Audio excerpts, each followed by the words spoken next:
आदाब, नमस्कार। आप देख रहे हैं INN चैनल। मैं हूं शेख अहमद अली। इस न्यूज बुलेटिन में आइए नजर डालते हैं दिन भर की बड़ी खबरों पर। तेलंगाना हुकूमत ने रियासत में दर्जे हरारत में इजाफे के पेश नजर स्कूलों को हाफ डे चलाने का फैसला किया है। इस सिलसिले में महकमे तालीम के अहदेदारों ने बताया कि 16 मार्च से 23 अप्रैल तक रियासत के तमाम स्कूलों में निस्फ यौम की तालीम होगी, यानी हाफ डे स्कूल चलेंगे। अहदेदारों ने बताया कि हाफ डे में स्कूलों के औकातकार में तब्दीली की गई है, जिसके मुताबिक 16 मार्च सुबह 7:45 से दोपहर 12 बजे तक रहेंगे।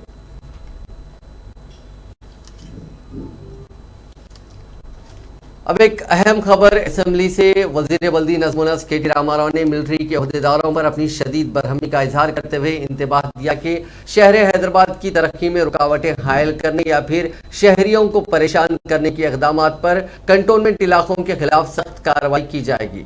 ज़रूरत पड़ने पर कंटोनमेंट इलाके में बरखी और पानी भी बंद कर दिया जाएगा। रियासती असेंबली में वक्फे सवालात के दौरान मजलिस रुकने असेंबली कौसर मोहिउद्दीन की जानिब से बलकापुर नाले से बारिश के पानी की निकासी और मौसम बरसात में नदीम कॉलोनी को पानी में महसूर होने से बचाने के ठोस इक़दाम करने का मुतालबा का जवाब देते हुए वजीर बल्दी नज़्म-उल-नस्र KTR ने कहा कि कारवान इलाके के कंटोनमेंट एरिया में मिलिट्री के अहदेदारों ने चेक डैम तामीर करते हुए पानी का जखीरा किया जा रहा है, जिसकी वजह से नदीम कॉलोनी पानी में महसूर हो रही है। इसी तरह शाह हातिम तालाब का पानी गोलकुंडा के निचले इलाके से खारिज करने के लिए आर्कियोलॉजिकल सर्वे ऑफ इंडिया से इजाजत मांगी जा रही है, लेकिन वो भी पानी के खराज की इजाजत नहीं दे रही है। वजीर मौसूफ ने कहा कि मरकजी हुकूमत के 2 इदारे भी शहर हैदराबाद की तरक्की में रुकावट बने हुए हैं। उन्होंने कहा कि कंटोनमेंट के अहदेदारों का रवैया इस तरह है कि वो एक अलग मुल्क में मुकीम है और तेलंगाना इससे अलग है। उन्होंने कहा कि कंटोनमेंट इलाके में मिलिट्री अहदेदारों की जानिब से सड़क बंद कर देने और चेक डैम तामीर करने जैसे इक़दाम से शहरियान हैदराबाद को काफी मुश्किलात का सामना है। पिछले 2020 के दरमियान में जो हालात हो गए थे शहर हैदराबाद के अंदर और ख़ास तौर से मेरे हल्के कारवान के अंदर, और उस वक़्त 3 से 4 मरतबा हैदराबाद MP असदुद्दीन अली साहब और हमारे म्यूनसिपल मिनिस्टर साहब के साथ में हल्के कारवान का और शहर हैदराबाद के मुख्तलिफ इलाक़े का दौरा किए थे। और 2020 के अंदर मैं समझता हूँ जो हालात के देखते हुए उस वक़्त SNDP के तहत कई प्रपोजल दिए गए थे, मगर उस प्रपोजल्स को मंजूर किया गया था 2020 के दरमियान में। और जिस वक्त टेंडर प्रोसेस आया और एजेंसी काम करने के लिए आई थी, जो बलकापुर नाला मेरे पास से जाता है, जो गच्चीबौली से शुरू होता है, जो हकीमपेट, और हकीमपेट पे जो आर्मी वाले हैं, वो आर्मी वालों की वजह से जो नुकसानात का सामना करना पड़ रहा मेरे को, और मैं मंत्री साहब को भी बताया था और मंत्री साहब भी देखकर आर्मी वालों से बात करते और GHMC के आला अहदेदार हैदराबाद कलेक्टर साहब भी बात करते बताए थे। मगर उसके बाद फिर एक नया प्रपोजल लिए थे हम, जो बलकापुर नाले को रेती बौली के पास से डाइवर्शन कर मूसी नदी के लिए, मगर वो प्रपोजल आज तक पेंडिंग में है। और उसी तरीके से कई प्रपोजल टेंडर हो चुके, मगर SNDP के तहत जो काम सैंक्शन हुए, कामों को चालू नहीं किया जा रहा है। मैं खास तौर से म्यूनसिपल मिनिस्टर साहब को बताना चाहता हूं और साथ ही साथ ये भी बताना चाहता हूं, जो बहादुरपुरा हल्के के अंदर एलिजिबल कॉलोनी का एक नाला SNDP के अंदर वो भी मंजूर हुआ, मगर वो भी काम चालू नहीं हुआ। उसी तरीके से याकूबपुरा हल्के के अंदर भी जो अलीनगर का नाला है और डबलपुरे से होते हुए गंगानगर जो स्टेशन भी जाता है, वो नाला भी SNDP के तहत है। ఏప్రిల్ మే జూన్ వరకే టైం ఉంది కాబట్టి వేగంగా పూర్తి చేయాలన్న లక్ష్యంతో ఉన్నాం। अगर कोई खास शिकायत है, खास कंप्लेंट है, कोई एक काम की तरफ से आप मुझे बताइए, जरूर मैं उनको काम में लगाऊंगा। आपने जो बात कहा कौसर साहब, बुलकापुर नाले की जो आपने बात कहा, जो आपने हमारे शातम ताला में जो तकलीफ हुई थी, नदीम कॉलोनी में जो तकलीफ हुई थी, जहां हम लोग गए थे साथ में, आप और हम और हैदराबाद के MP साहब भी थे। इस बात को लेकर मेरे को भी बहुत चिंता है, क्योंकि केंद्र सरकार जो है कंटोनमेंट में, खास जो हमारे मिलिट्री अथॉरिटीज है, बेवजह तकलीफ पहुंचा रहे हैं हैदराबाद की आवाम को। हमने बहुत बार शिकायत किया उनको, कंटोनमेंट में एक तरफ रोड बंद कर देते हैं और दूसरी तरफ यहाँ पे बुलकापुर नाला पे एक चेक डैम बांध के वो शातम तालाब, आज उसकी जो हालत है, एक तरफ से ఒకవైపేమో కంటోన్మెంట్ లో చెక్ డ్యామ్ కట్టాక నీళ్లు ఆపుతున్నారు సార్, దానివల్ల నదీం కాలనీ మునిగిపోతున్నది। పోనా శాతం చెరువు నుంచి కిందికి ఆ గోల్కొండ కింది నుంచి ఏఎస్ఐ వారి పర్మిషన్ తీసుకొని కిందికి నీళ్ళు వదిలి పెడదామంటే అక్కడ ఏఎస్ఐ అడ్డం వీరికేమో కంటోన్మెంట్ అడ్డం అధ్యక్ష. ఈ మంచి పద్ధతి కాదు అధ్యక్ష. ఎందుకంటే వారు మేమేదో స్వతంత్ర దేశం అన్నట్టు, ఇదేదో తెలంగాణ ఏదో వేరే దేశం అన్నట్టు వారు పూర్తి స్థాయిలో విచ్చలవిడిగా ప్రవర్తిస్తా ఉన్నారు అధ్యక్ష. ఒకవేళ కఠిన చర్యలు తీసుకోవాల్సి వస్తే, ఎందుకంటే हमने बहुत बार कोशिश किया, बहुत बार उनको बोलने की कोशिश भी नहीं की. अगर वो लोग सही तरह से समझते नहीं है, ठीक नहीं समझते, हमको भी कुछ करना पड़ेगा.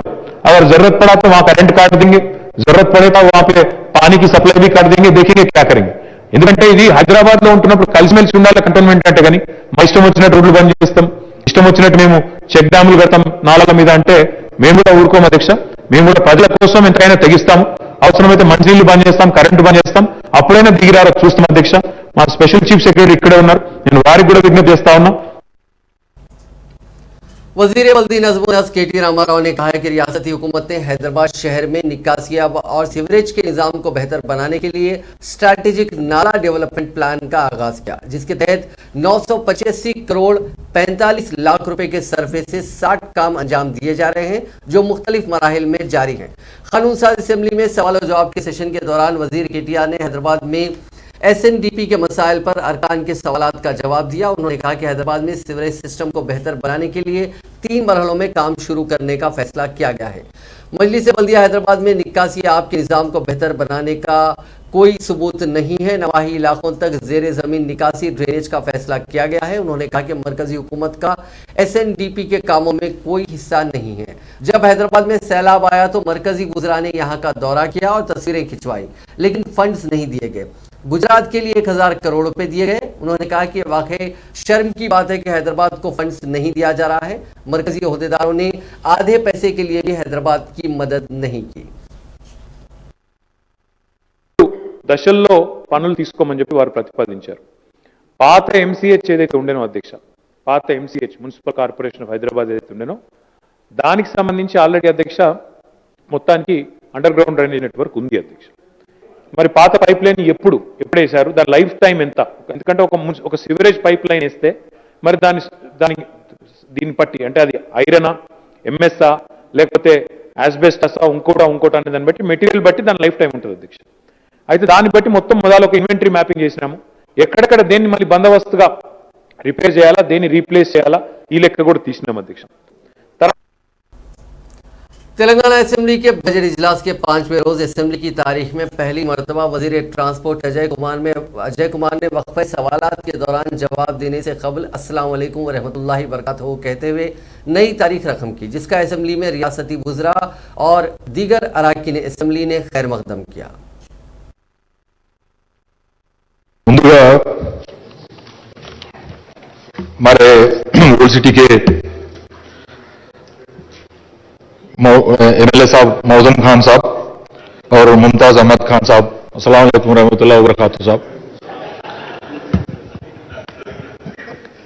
कल भी हम डिमांड के ऊपर मौजम खान साहब को जो है बहुत सारे रिप्लेस दिए हैं, तो उसमें फिर से आप क्वेश्चंस पूछे हैं सर, और आंकड़े भी बहुत मांगे साहब. जब का तब आंकड़े मिलना बोले तो मुश्किल है, जरूर मैं भिजा दूंगा. ముందుగా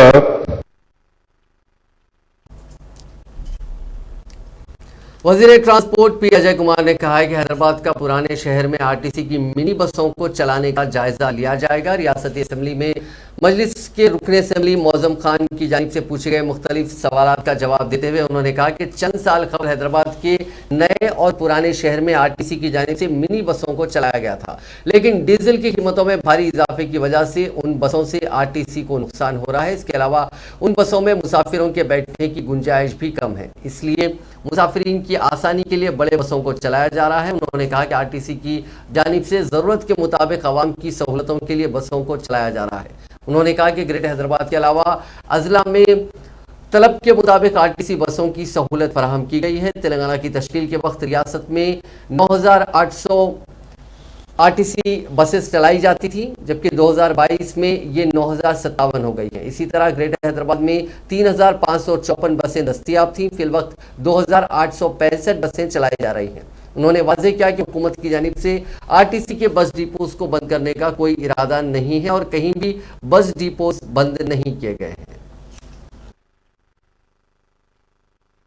भी जो आपने बताया था मिनी बसेस को क्यों नहीं चला रहे करके। सब अब आपका ओल्ड सिटी नहीं रहा साहब। आप और आपके अकबरुद्दीन साहब और आप एमएलए और हमारे केटीआर साहब पूरे मिलके जो है रोडों को इतना वाइडन कर दिया और ऐसे शानदार फ्लाईओवर बना दिए हैं कि वहां पे छोटे छोटे बसों घुसने की जरूरत है। सब बड़े बड़े मेट्रो आ रहे हैं साहब, 500 करोड़। सब मैं बताता हूं साहब, मैं आपका भी सवाल जरूर मैं बताता हूं साहब। आपको जो है जो मिनी बसेस जो इससे पहले हम चला रहे थे, अब जो उसके जगह पे सब बड़े बड़े बसेस ही चला रहे। मिनी बस को क्या है साहब चलाने में तक दिक्कत क्या है बोले तो उसको जो है अर्निंग का किलोमीटर जो है बहुत कम आता। तो बड़े बस को चलाए तो ज्यादा पैसेंजर को ले जा सकते हैं और आपके वैसे भी अभी सड़क ठीक हो गए, इसके वजह से बड़े बसेस ही चला रहे। कुल मिला के आपके ओल्ड सिटी में साहब 2014 से लेके अब तक जो है खाली 98 बसेस कम करे हैं। उसमें मिनी बसेस जो कम करे हैं 20-25 ही कम करे हैं। तो अगर आप चाहते हैं तो आप मेरे को एक लेटर दीजिए, अगर कोई जगह पे मिनी बसेस अभी चलाना है तो हम जरूर जो है रिज्यूम कर देंगे। मगर आप हमारे बलाला साहब भी इशारा कर रहे हैं, जरूर आपका भी हम सुनेंगे। मगर क्या है साहब आरटीसी में अभी ये हालत है कि 2 साल पहले जो है सब डीजल का जो है 62 रुपए डीजल का प्राइस था, अभी जो है 98 रुपीज डीजल का प्राइस हो गया सर। इसमें ज्यादा मतलब हर रोज जो है 1 करोड़ 80 लाख का घाटा सिर्फ डीजल की भाव बढ़ने से ही कारपोरेशन को घाटा आ गया है। और इसके अलावा हमारे मौजूद खान साहब बोले हैं जरूर जो है हर एक जो है मुनाफा में चलता, बोले तो कारपोरेशन को मुनाफा में चलना ही जरूरी है साहब। मुनाफा में नहीं चले तो अब क्या करेंगे साहब। ये साल जो है 1500 करोड़ रुपया हमारे बुजुर्ग हमारे सीएम साहब जो है आरटीसी को दिए, पिछले साल 1500 करोड़ रुपए दिए और उसके अलावा और 1500 करोड़ रुपए जो है लोन गारंटी दिए। उससे पहले साल जो है 1000 करोड़ प्राइम मिनिस्टर बनने के बाद साहब 4,500 करोड़ रुपया जो है हमारे एक्सेक्टर से जो है कि आरटीसी को दिए। कौन सा ऐसा हुकूमत था सर जो आरटीसी को इतना पैसा जो इससे पहले दिया था? कोई हुकूमत नहीं दिया था। इसको बचाने के लिए हमारे साहब जो है जिद्दोजहद लड़ रहे हैं। इसके वजह से जो है आपको जितना इसमें मतलब आरटीसी के ऊपर जो दर्द है जो आप जो बता रहे हैं हम उससे ज्यादा जो हमारे को उसके ऊपर कंसर्न है सर। अब बोले ऐसा जो अगर कोई एक आध रूट में अगर आपको मिनी बसेस चाहिए तो आप मेरे को आप जिक्र करिए सर, जरूर मैं वो ये करता हूं। और दूसरी बात है आप जो आंकड़े जो मांगे हैं सर उसमें एक जरूरी कहना है कि आज तक कोई डिपो क्लोज नहीं हुआ सर। अब वो जीएचएमसी होने दीजिए या पूरा स्टेट होने दीजिए, जितने भी 97 डिपो सर 97 के 97 डिपो चला रहे सर। कोई ऐसा एक भी डिपो नहीं है जो है हम बंद करे हुए हैं। और उसके अलावा जो है हमारे मुमताज अहमद खान साहब जो आप जिक्र करें साहब, आपके पास जो बस स्टैंड था वो जो पेडेस्ट्रियनाइजेशन प्रोजेक्ट में जो है उसको डिमोलिशन कर दिया है। तो पेडेस्ट्रियनाइजेशन प्रोजेक्ट में जो डिमोलिशन हुआ है उसके वजह से जो है वहां पे हमारे को बस स्टैंड नहीं रहा। बस स्टैंड अगर रहता था तो चारमीनार में क्या हो रहा है वो हेरिटेज बिल्डिंग हो गया, उसके वजह से पोल्यूशन की वजह से जहां वहां पे बसा चलाना नहीं है बोल के डिसीजन लिए हैं।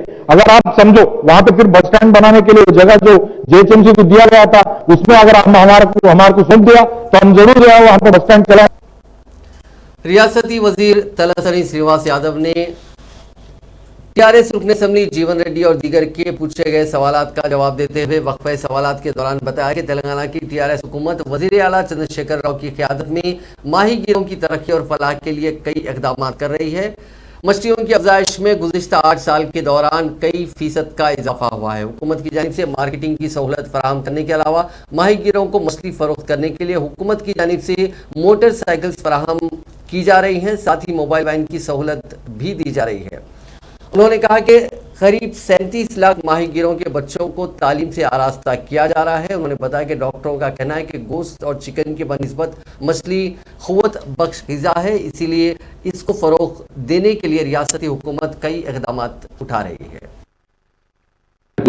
దగ్గర కడితే అక్కడ దాయరా మార్కెట్ ని షిఫ్ట్ చేసి అక్కడ కడితే బాగుంటుందని ఆల్రెడీ మిత్రులు ముఠా గోపాల్ గారికి చెప్పడం జరిగింది అధ్యక్ష।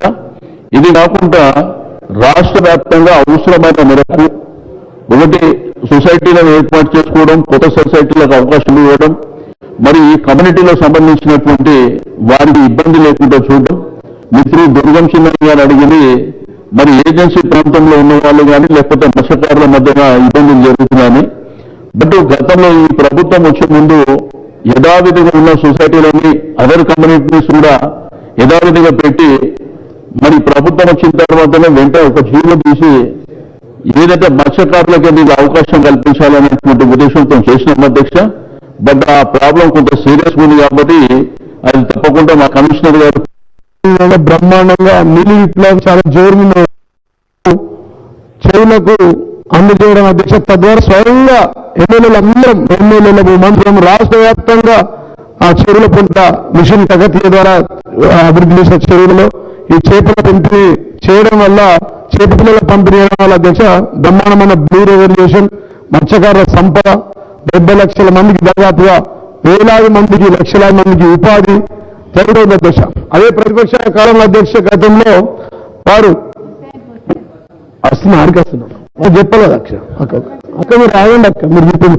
అయితే ప్రతిపక్షాల గతంలో వారికి అధికారంలో ఉన్న అధ్యక్ష బేస్తోళ్ళంటే వాళ్ళు ఎవరనేది, ముదిరాలంటే వారేలు అనేది, గూళ్ళోళ్ళంటే వాళ్ళు ఎవరనేది అధ్యక్ష. వాళ్ళకి వాళ్ళ పేరు కూడా ఇవ్వకపోతుంది అధ్యక్ష. అట్లాంటి పరిస్థితులు వారు ఉన్న అధ్యక్ష.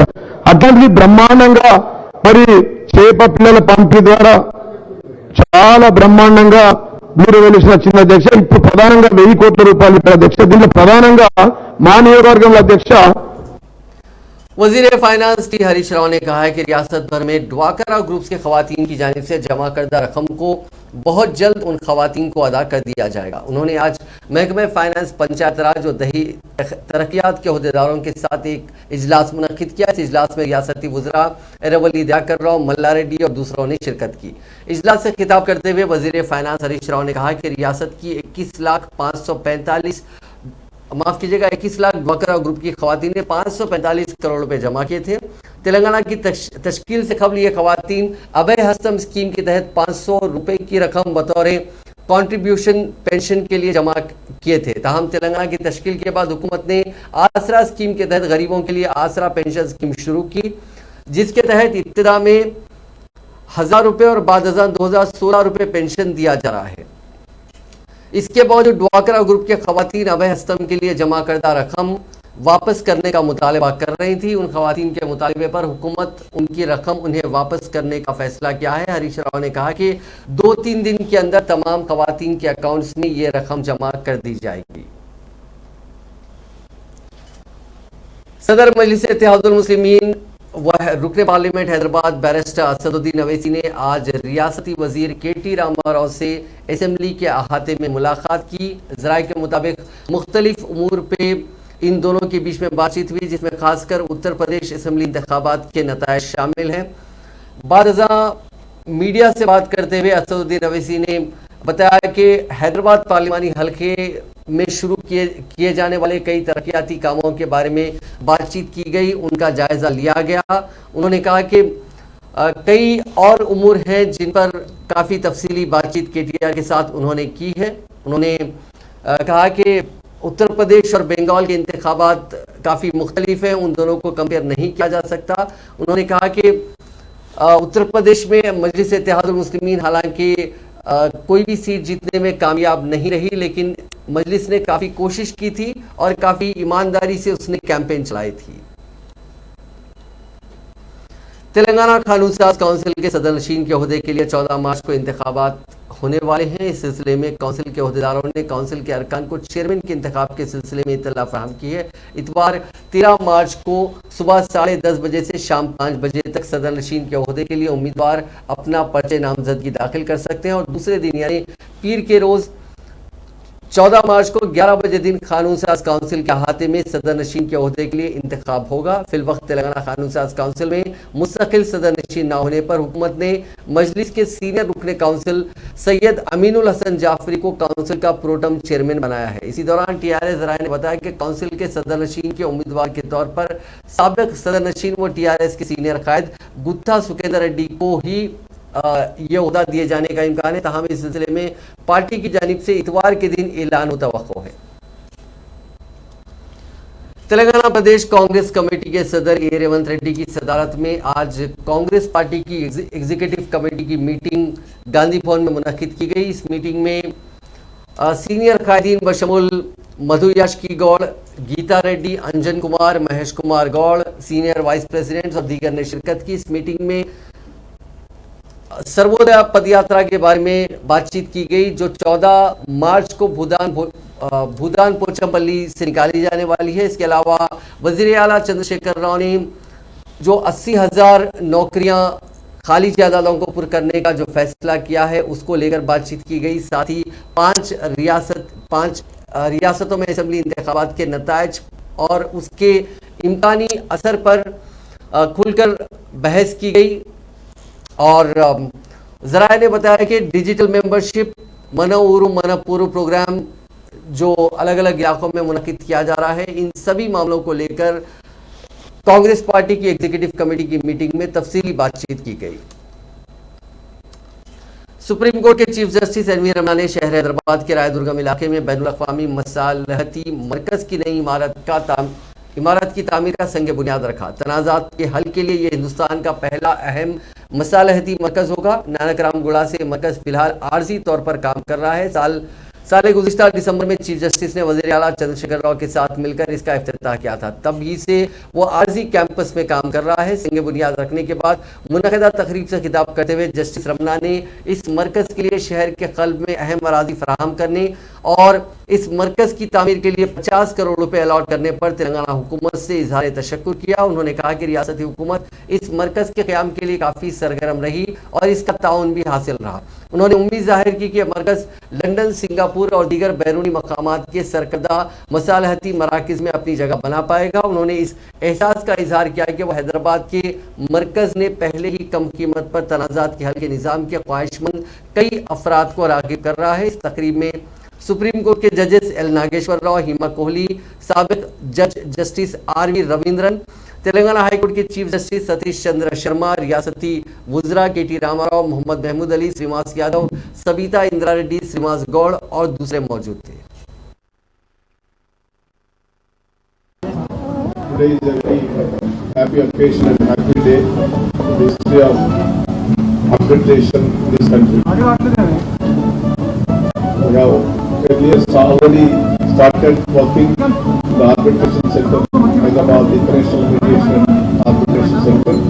Now today we laid foundation and on behalf of Hyderabad International Arbitration and Mediation Center, I must thank the government of Telangana and the Chief Minister for giving a wonderful land in the heart of the city, a valuable land, as well as giving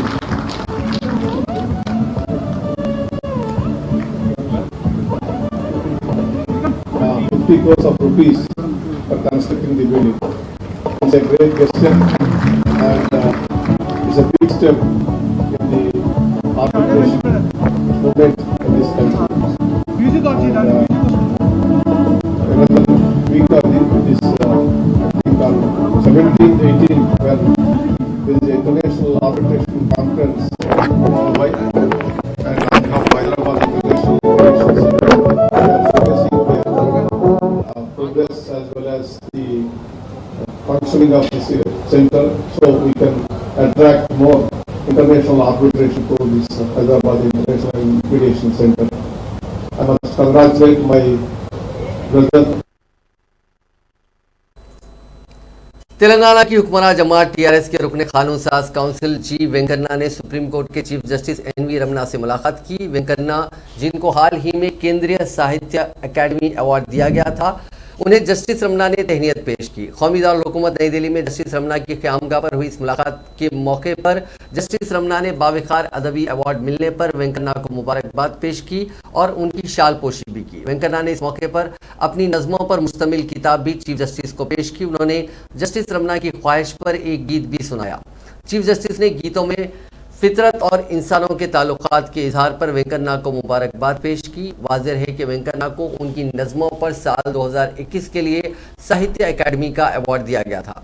ये तमाम नज़में फितरत और माहौलियात की अक्कासी करते हैं। वेंकन्ना का ताल्लुक नागर कर्नूल ज़िले से है। उनके गीत इंसानी जज्बात से जुड़े होते हैं। तेलंगाना कानून साज असेंबली के सामने एक कार में अचानक आग लग गई। यह हादसा आज गेट नंबर 1 के पास पेश आया। गाड़ी के इंजन में आग लगते ही ड्राइवर ने चौकसी का मुजाहरा किया। उसने कार को रोक दिया और डोर खोलकर उतर गया। फौरी तौर पर वहां मौजूद फायर इंजन को तलब करके आग बुझाई गई। गाड़ी को मामूली तौर पर नुकसान पहुंचा। गाड़ी को आग लगने की वजह का फौरी तौर पर पता नहीं चल सका। वाज़ेह है कि उस वक्त तेलंगाना कानून साज असेंबली का बजट सेशन जारी था।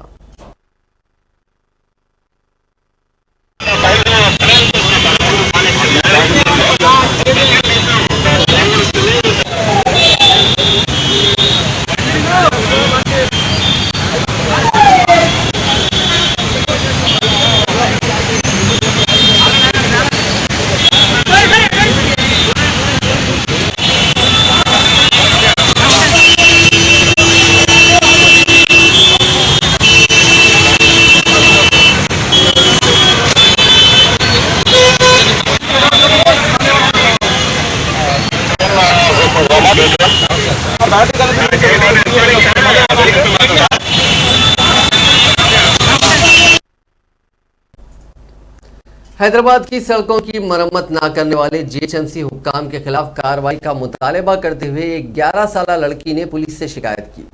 मादापुर डीसीपी शिल्पावली से मुलाकात करते हुए सहर कौर नामी लड़की ने तहरीरी तौर पर की गई शिकायत में शेलिंगमपल्ली जोनल कमिश्नर सुमित सर्कल में खिदमत अंजाम देने वाले एग्जीक्यूटिव इंजीनियर के खिलाफ केस दर्ज करने की ख्वाहिश की। गुज़िश्ता साल 30 दिसंबर को सड़क हादसा की रोकथाम के लिए मुनक्किदा एक इजलास में जीएचएमसी और सैबराबाद ट्रैफिक पुलिस के हुकाम ने शिरकत की थी। लड़की ने उस इजलास का भी अपनी शिकायत में हवाला दिया। लड़की ने कहा कि 4 माह गुजर जाने के बावजूद भी सड़कों की मरम्मत का काम नहीं किया गया, जिसकी वजह से सड़क हादसा हो रहे हैं।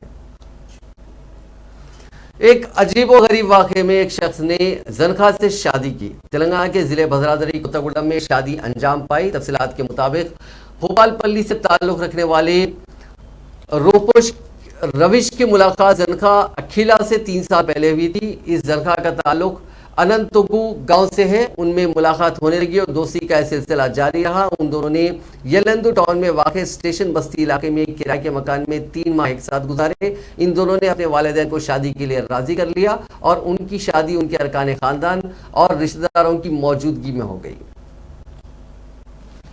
तेलंगाना की सैबराबाद ट्रैफिक पुलिस ने हालत नशा में गाड़ियां चलाने के खिलाफ इंतबाह देते हुए ऐसा ना करने की ख्वाहिश की। इस खुसूस में सैबराबाद ट्रैफिक पुलिस ने अपने ट्विटर हैंडल से एक वीडियो पोस्ट की।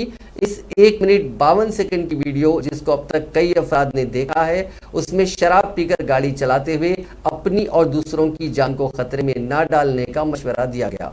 वीडियो में कहा गया है कि हालत नशा में गाड़ी चलाने से मौत हो सकती है और कई खानदान बर्बाद हो सकते हैं। शराब से इंसान की सलाहियत बसारत मुतासिर होती है और ड्राइवर गाड़ी पर से अपना तवाजुन खो देता है। इस वीडियो में कहा गया है कि शराब से इंसानी दिमाग पर संगीन असरात होते हैं। कई तरह से जिस्मानी सलाहियत पर भी इसका असर पड़ता है। इस वीडियो में कहा गया कि अगर आपने शराब पी है तो गाड़ी ना चलाएं, चाहे आप कितने ही तजुर्बेकार क्यों ना हो। अगर आपने शराब पी रखी है तो आप तजुर्बेकार ड्राइवर की खिदमत कार चलाने के लिए हासिल करें और फिर कैब लेते हुए घर पहुंचे।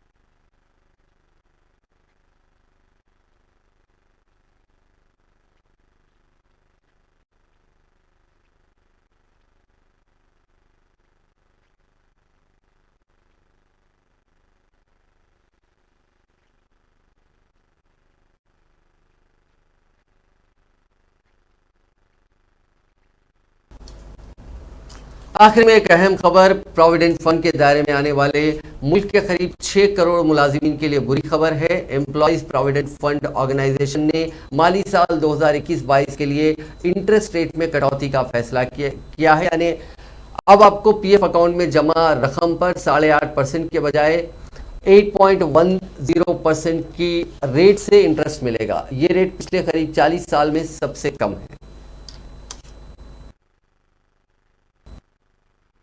नाजरीन, इस न्यूज बुलेटिन में बस इतना ही। देखते रहिए INN चैनल।